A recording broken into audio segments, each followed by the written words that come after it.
say, how do you know this? I'll show you how. Look at verse 24. Here are 3 steps. Tell me if they aren't reality. Step 1. When this wrath unfolds, it says, God gave them over, listen to this, to the lusts of their hearts, to impurity, sexual sin, that their bodies might be dishonored among them. First step in a society abandoned by God is it becomes pornographic. It becomes preoccupied with sexual sin. It normalizes sexual sin. It normalizes fornication, sex before marriage. It normalizes adultery. It normalizes it. It makes it the subject of films, television programs, music. It makes it just a choice, just another lifestyle. Sex becomes recreational, and people just do whatever their lust dictates. That's step 1 when God gives a culture over. Step 2, verse 26. For this reason, now we'll go down one lower, God gave them over to degrading passions, for their women exchanged the natural function for that which is unnatural. And in the same way also the men abandoned the natural function of the woman and burned in their desire toward one another, men with men committing indecent acts. The second step is this. When God steps back, first a culture becomes abandoned to sexual sin, and then it sinks one step lower and normalizes what? Homosexuality. I know in our country, from the White House on down, there's a massive effort to make sure that homosexuality is considered nothing more or less than an alternate lifestyle.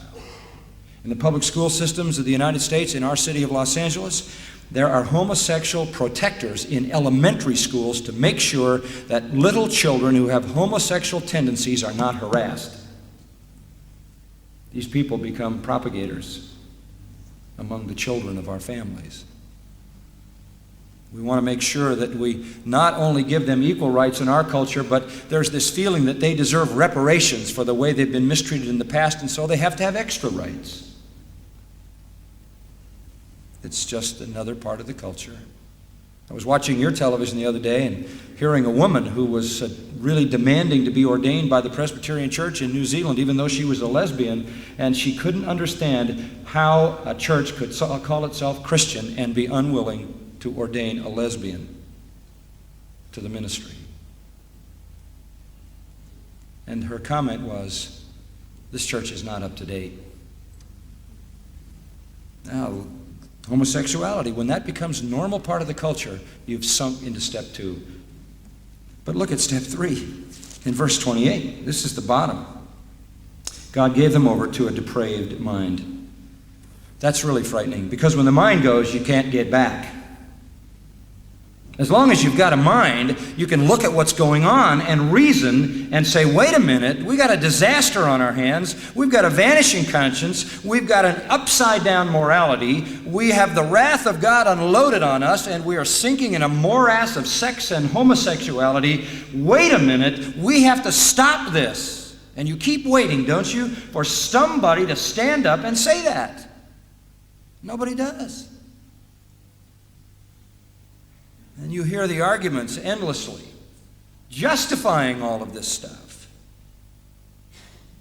I keep waiting for some judge or some Supreme Court justice or somebody in the White House or somebody somewhere in America to stand up and say, wait a minute, folks, this is insanity. Look what's happening to our culture. Look at the disaster. Nobody ever does. In fact, they make these people the subject of television talk shows. And they stack them all up on the dais, and they tell about their aberrations, and you get an education. Man is always conceiving of new ways to express his iniquity. It seems endless. And you would think that there's supposed to be an educated host who occasionally might make a judgment on some of that. Never. The only judgment they make is, well, you're entitled to whatever you want. Isn't that always the judgment? And then it says in verse 32, they not only do these things, But people give hearty approval to those who practice them. You know what that's? That's the studio audience clapping for the perverts and laughing at them. And the mind is gone. Nobody protests. Nobody cries out to stop it. Just some lonely voices in the pulpits. Just some lonely Christians here and there while the culture sinks. When the wrath of abandonment is activated by God in a culture, you'll see that culture become preoccupied and normalize sexual sin, normalize homosexuality, and then you'll see the mind go. And anybody who stands up to protest where it's gone is seen as a danger to freedom and personal rights.